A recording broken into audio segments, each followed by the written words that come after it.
Hey, welcome to After the Credits. I'm Millan Cuenca. Thanks for joining me this week. We're going to have great reviews listed up today. We got Monsters University, World War Z, going to give some first impressions. I'm going to let you know what movies are perfect. And good to see you back from last week. And if this is the first time you're watching me or this channel in general, I'm really glad I could be here first.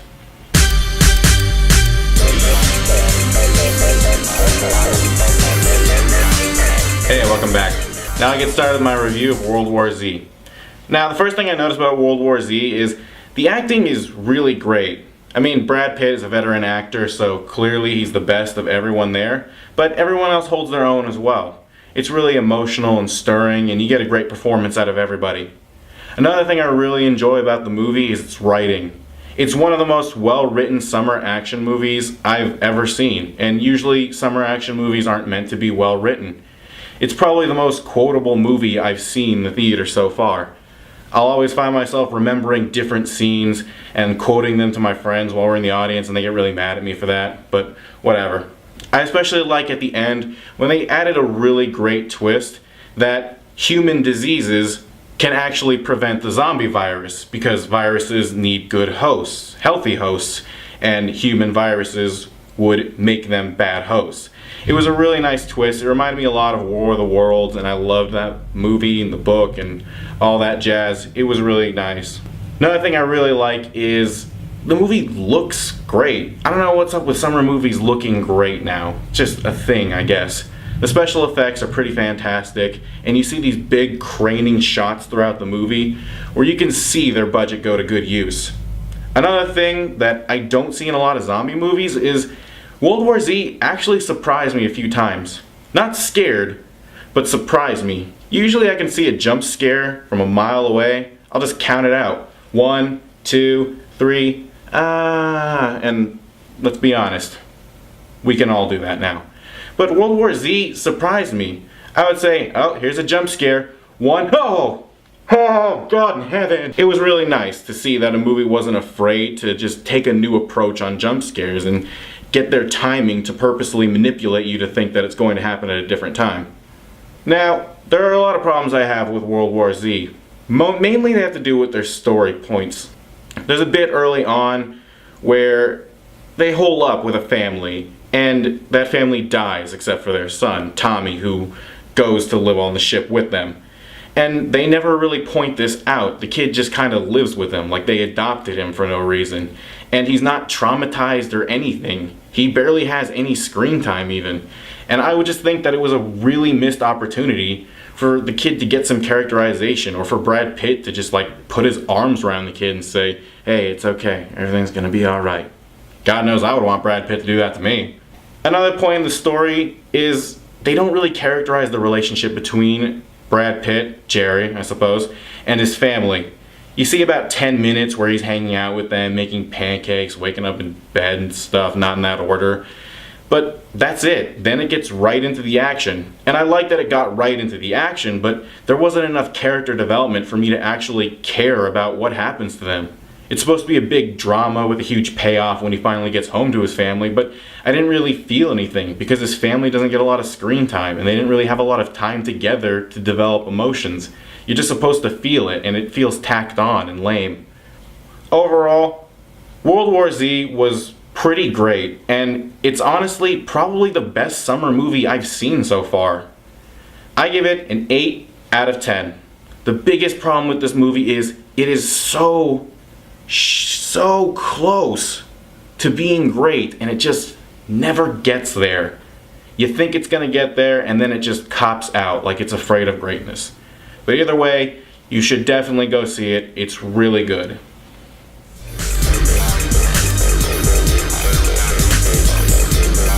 Alright, now Monsters University.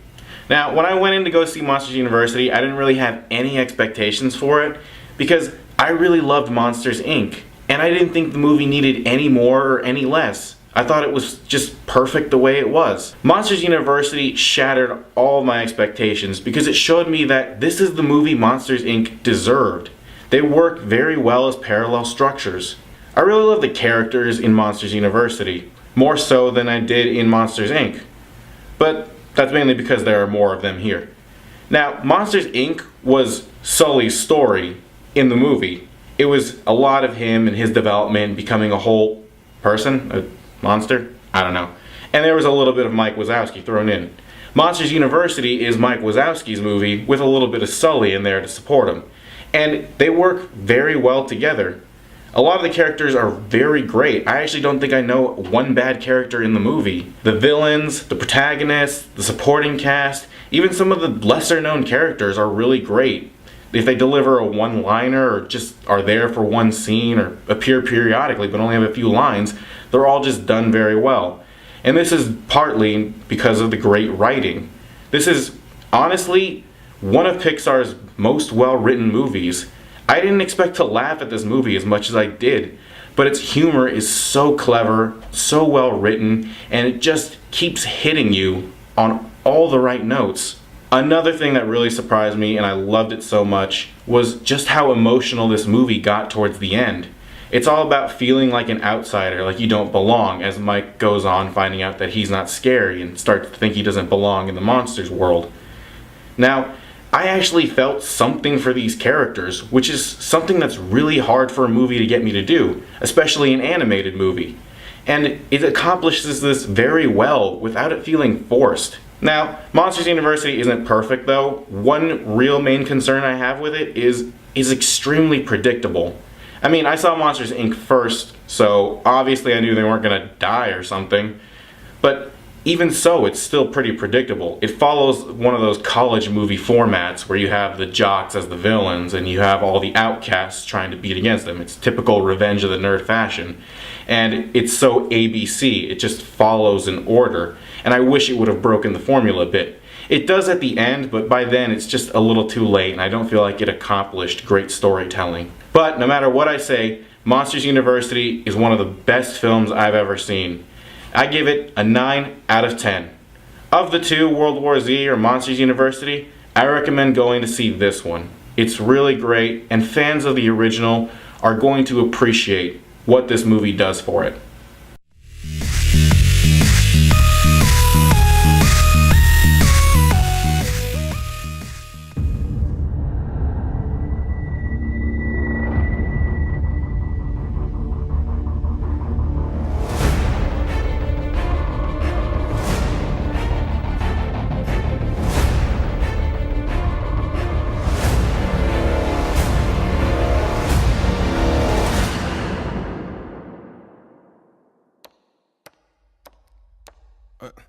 Hello, I'm Emmett.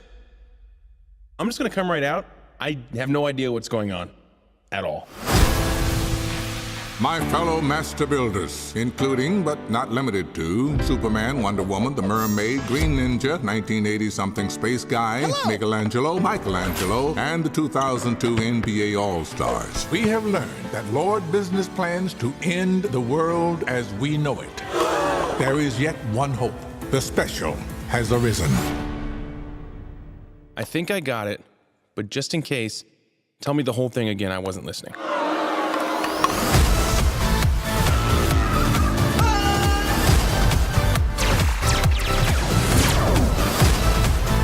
freaking out!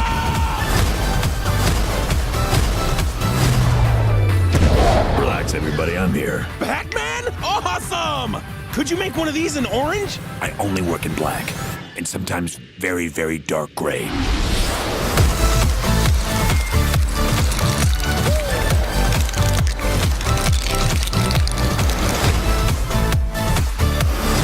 Hey, pal, I hate to tell you this, but I don't think you're supposed to be here.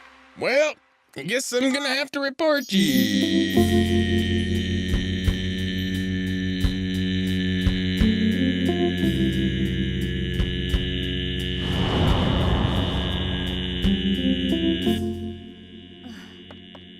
No, wait up!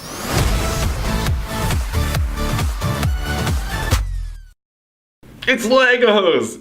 You know, the thing I never got to play with as a kid, so I had to use Lincoln Logs.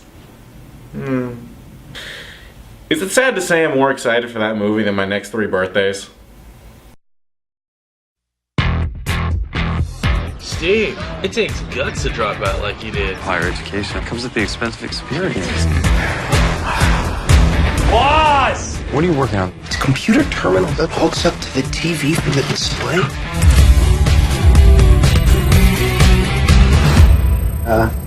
Steve? Wow.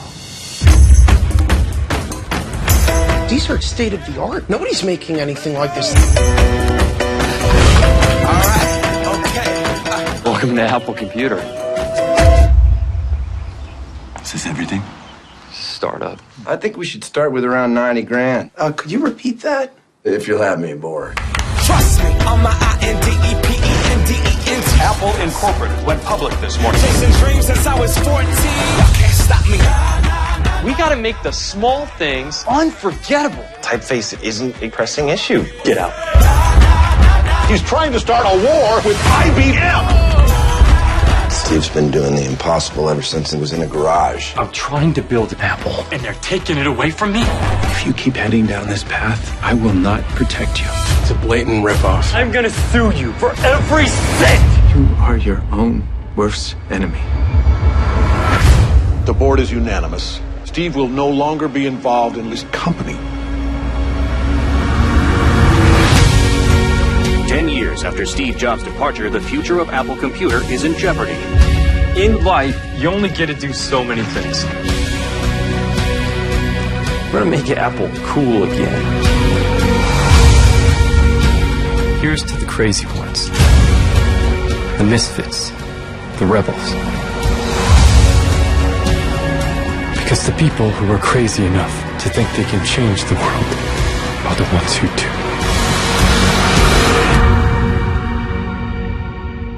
If we're gonna do this thing, we need to come up with a name. Apple. That is so much better than phaser beam computers. So this is Jobs, and honestly, I'm really surprised they haven't done this sooner. If this movie is anything like The Social Network, then it's going to be fantastic. I love movies that give an inside perspective on people who don't really get the limelight. Yeah, Steve Jobs was a celebrity of sorts, but all the work that he did founding Apple Computers was behind closed doors, and I like when you can see a perspective inside, so you get a deeper understanding. Is they gonna go delve into the strained relationship between Steve Jobs and Steve Wozniak, as Steve Jobs allegedly ripped off designs of Wozniak that led to a lot of lawsuits during the foundation of Apple Computers? Probably not. But it's good to see Ashton Kutcher has a job.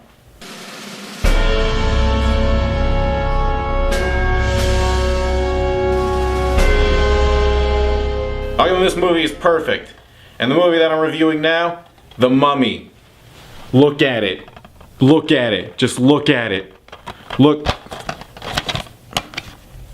Just look at it. It's The Mummy, 1999, directed by Stephen Sommers, starring Brendan Fraser and Rachel Weisz. This movie's amazing. It's a romantic comedy about mummies and action and dynamite and stuff.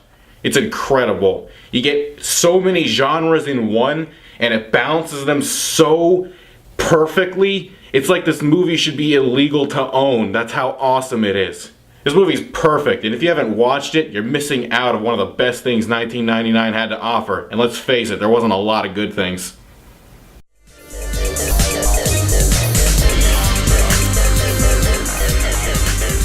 Well, that was after the credits. Tune in next week and I'll still be here. Thanks for watching. Oh hey, I just remembered something. I didn't curse this whole episode. Go f*** yourselves.